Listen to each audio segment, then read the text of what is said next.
अरे मागे तर घ्या.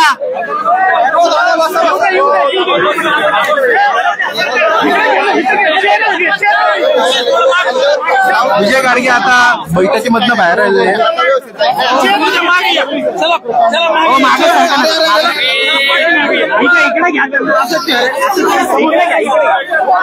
धनंजयजी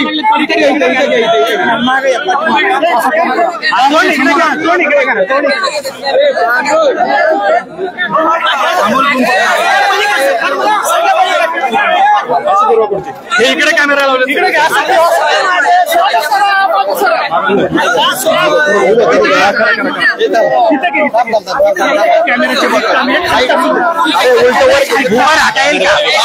उभं राहू दे, उभं राहू दे, उभं राहू दे.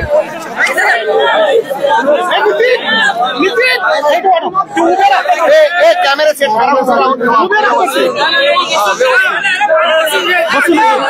ठीक आहे, ठीक आहे.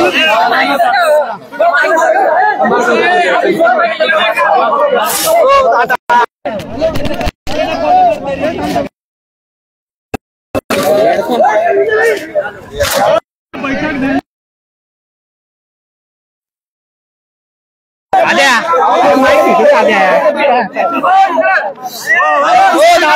दोन तुमचा अमोल पुढे जा. समोर जागा नाही ना, मागे ना.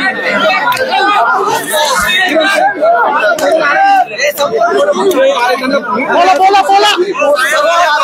अरे तुम्ही मागे सरा, या मागे सरा ना, तुम्ही मागे सरा. किरण मागे ये, मागे ये, मागे ये, मागे हे मागे. तुम्ही बोलायला चालू करा. बैठकीत चर्चा झाली, बैठकीत काय चर्चा झाली, अजित पवार काय झालं आणि एकूण किती वेळ तुमची बैठक चालली, तुमचं समाधान झालंय का? तुमच्या बैठकीनंतर समाधानी आहात का? अजित दादा पवार यांच्यासोबत माझी बैठक झाली. आता बरं, माझ्यासोबत माझं शिष्टमंडळ त्या ठिकाणी होतं. बरं, शिष्टमंडळासोबत अजित दादांनी चर्चा केली.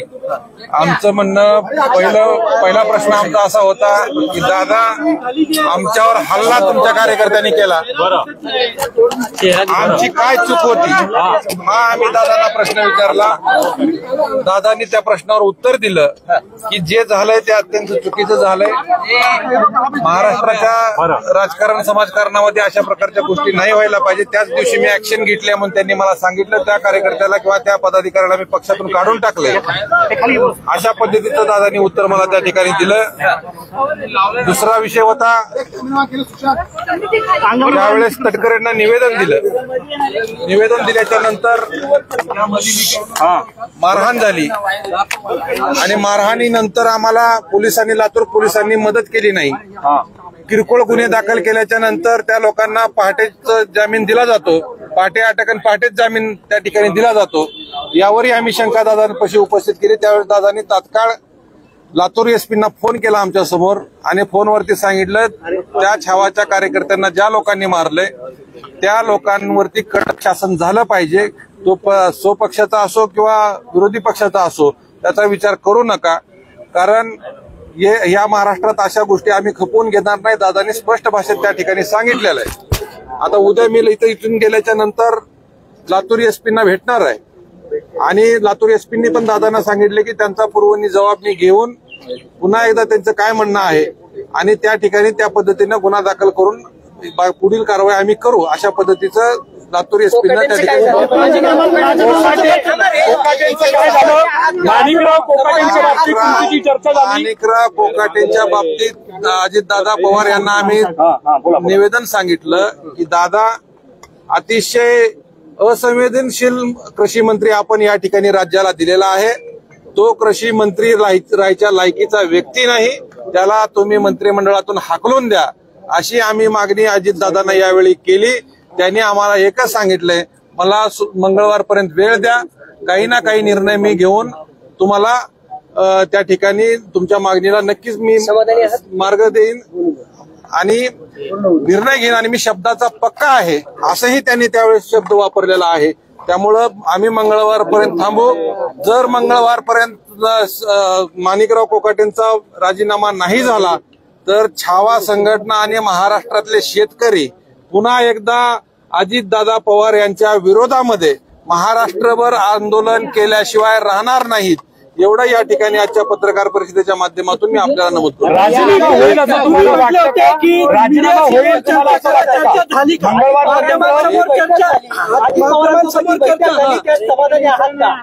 नाही, आता एक लक्षात घ्या, मी एक आंदोलनकर्ता म्हणून आणि ते राज्यकर्ते म्हणून 2 दिवसाचा त्यांनी मला वेळ मागितलेला आहे. 2 दिवस वेळ देणं ही माझी एक आंदोलनकर्ता म्हणून नैतिक जबाबदारी आहे. 2 दिवसाचा वेळ मी त्यांना दिलाय. 2 दिवसात माणिकराव कोकाटेंचा राजीनामा नाही झाला, त्यांना त्या पदावरून नाही हटवलं तर मग छावा संघटना महाराष्ट्रात ऑन कॅमेरा चर्चा करणार होता तुम्ही. ऑन कॅमेरा चर्चा झाली का किंवा बंद? ऑन कॅमेरा चर्चा झाली. त्यांचे शासकीय कॅमेरे होते, त्यांनी ते आम्हाला फुटेज देतो म्हणून असं सांगितलंय. ते आम्हाला फुटेज आले की आम्ही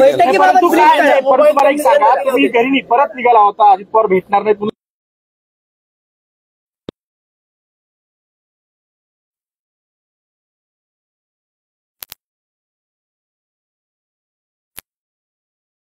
काम करणारे कार्यकर्ते आहोत. आमच्या बापाच्या नावावर 3 एकरचा सातबारा आहे. ज्या पोरांनी माझ्यासोबत मार खाल्लाय त्यांच्या बापाच्या नावावर 3 एकरचा सातबारा आहे, एक लक्षात घ्या. आम्ही अतिशय घरावर तुळशीपात्र ठेवून ह्या शेतकऱ्यांसाठी काम करतोय, समाजासाठी काम करतोय. आम्हाला कुठल्या राज्यातल्या लोकांनी डाग नाही लावला पाहिजे, आमच्यावर कुठली शंका निर्माण नाही झाली पाहिजे, ही भावना त्या पाठीमागची. आम्हाला काही मीडियाला मध्ये घेऊन जाऊन हिरो व्हायचं नाही. फक्त एवढंच झालं पाहिजे की मीडियाच्या समोर झालं पाहिजे, का तर राज्याला कळालं पाहिजे की अजितदादा पवार आणि या पोरांच्या समोर चर्चा झालेली आहे. परंतु त्यांचा काही प्रोटोकॉल आहे मला माहित नाही, शासकीय प्रोटोकॉल. या ठिकाणच्या डिपार्टमेंटनं सांगितलं की आमच्याकडे जे कॅमेरे आहेत मधले त्यांचे शासकीय, त्यांचे कॅमेऱ्यातले जे काही फुटेज असतील ते आम्ही मीडियाला देऊ. ब्रीफ करा, चर्चा काय झाली, काय प्रश्न मांडले, काय बोलले, काय 10 जणांचं शिष्टमंडळ गेलं होतं. त्यामध्ये तुमचा एक कार्यकर्ता होता जो त्या दिवशी तुमच्या सोबत होता. ब्रीफ बैठकीत काय झालं, तुम्ही सुरुवात कशी केली किंवा दादांनी काय? दादांना मी गेल्या सांगितलं की दादा तुमच्या लोकांनी आम्हाला का मारलंय याचं मला उत्तर पाहिजे. कारण मी अजित दादांकडे आलोय तेवढ्यासाठी की मला का मारलंय, हे आमचं काय चुकलं हे सांगा.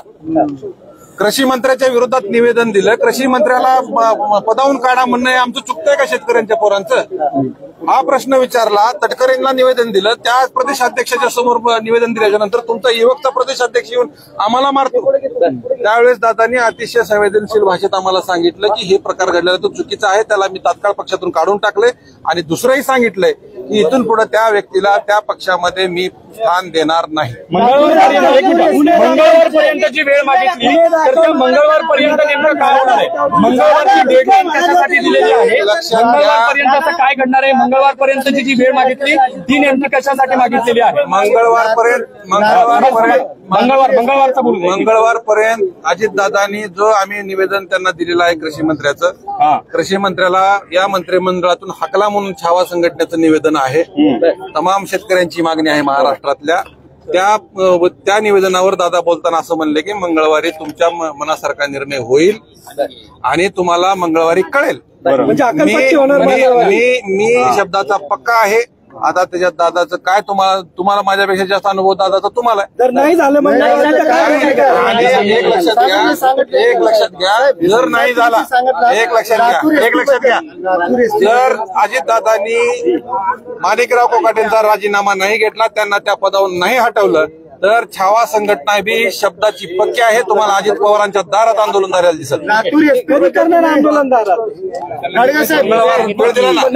मंगळवारी की मुंबई, जिथं कुठं अजितदादा जास्त वेळ राहतात तिथं आम्ही त्या ठिकाणी करू. यांच्यावर 307 अंतर्गत गुन्हा दाखल करायची मागणी होती. हो, आता अजितदादांनी एसपींना सांगितलेलं आहे आणि एसपींनी पण अजितदादांना सांगितलं की जे काही त्यांचं म्हणणं आहे ते पुरवणी जबाबामध्ये आम्ही नोंदवून घेऊ, त्या पद्धतीने आम्ही कारवाई करू. इथून मी लातूरला गेल्याबरोबर पहिलं काम तेच करणार आहे. लातूरचा मीडिया तिथं सोबत राहील. तुमची बैठक झाली, बैठकीत मोबाईल काढून घेतले होते का? बैठकीत मोबाईल काढून घेतले होते का बैठक सुरू व्हायच्या आधी? नाही, बैठक सुरू व्हायच्या आधी मोबाईल काढले, त्यांचा ते सिक्युरिटीचा प्रश्न असेल किंवा अंतर्गत प्रोटोकॉलचा काही विषय असेल. मोबाईल काढून गेलं असू शकते ना. आता ते अजित पवारांनी एवढी धास्ती घेतली. चर्चेला बोलवलं मग एक लक्षात घ्या, एक लक्षात घ्या. माध्यमांचा एकही कॅमेरा आत नव्हता. तुम्ही अगोदर सुरुवातीला असं म्हणाले की माध्यमांच्या कॅमेरासमोर चर्चा होईल, पण तुम्ही जेव्हा आतमध्ये होते तेव्हा माध्यमांचा एकही कॅमेरा आत नव्हता. सगळे माध्यमांचे कॅमेरे बाहेर होते. तुम्ही अगोदर जी भूमिका घेतली ती बदलली का? एक लक्षात घ्या, आमच्यासाठी निर्णय महत्वाचे, आमच्यासाठी निर्णय होणं महत्वाचं आहे. आमच्यावर जे हल्ला झाला त्याच्यावर कारवाईचा आम्ही शब्द घेतलेला आहे. एसपीनं आमच्या समोर शब्द दिलेला आहे आणि कृषी मंत्र्याचा जो विषय आहे त्याच्यावर आम्हाला मंगळवारपर्यंत डेडलाईन. ओके, धन्यवाद.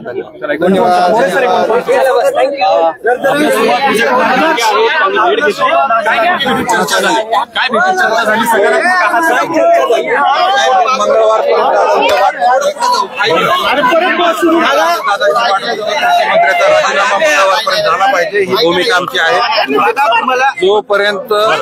जोपर्यंत मंगळवारपर्यंत जर दादांनी राजीनामा नाही घेतला तर छावा संघटना अजित पवारांच्या विरोधात आंदोलन करणार. तुमच्या कार्यकर्त्यांनी त्यांना शिव्या दिल्या होत्या. तो नेमका काय तुमच्या कार्यकर्त्यांनी तिकडे शिव्या दिल्या होत्या असं ते म्हणाले. नाही, शिव्या नाही दिल्या. तुमच्या मीडियाला माहिती आहे ना कुणाला शिव्या दिल्या? तुमच्या कार्यकर्ते भुजबळला काय काम आहे? कोण भुजबळ?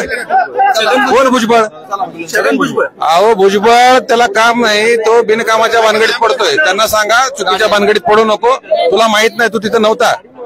आमच्या नादाला लागून शेतकऱ्यांची पोरं खवळलीत. आता उगा कुणाची बाजू घ्यायची, पक्षाची बाजू घ्यायची म्हणून काही बोलायचं नाही. शिवीगाळ कधी केली आम्ही? तुमचे कार्यकर्ते अजिबात शिवीगाळ केली नाही. एक लक्षात घ्या, सगळा लातूर जिल्ह्यातला मीडिया तिथं होता. ऑन कॅमेरा सगळं झालेलं आहे. काही एक शब्द नाही मी त्या ठिकाणी बोललेलो नाही. किती जणांवर 307ची कारवाई असं तुमचं म्हणणं आहे? जेवढे त्या आरोपी आहेत, 11-12 आरोपी आहेत, त्या लोकांवर कारवाई करतात. आजच्या बैठकीबद्दल तुम्हाला मोबाईल कॅमेरे, तुमचे स्वतःचे फोन बाहेर ठेवले होते का सोबत नेऊन दिले होते? नाही, बाहेर ठेवले होते. एवढी गुप्तता बाळगायची काय त्यांनी केलं होतं. एवढी गुप्तता विजय कुमार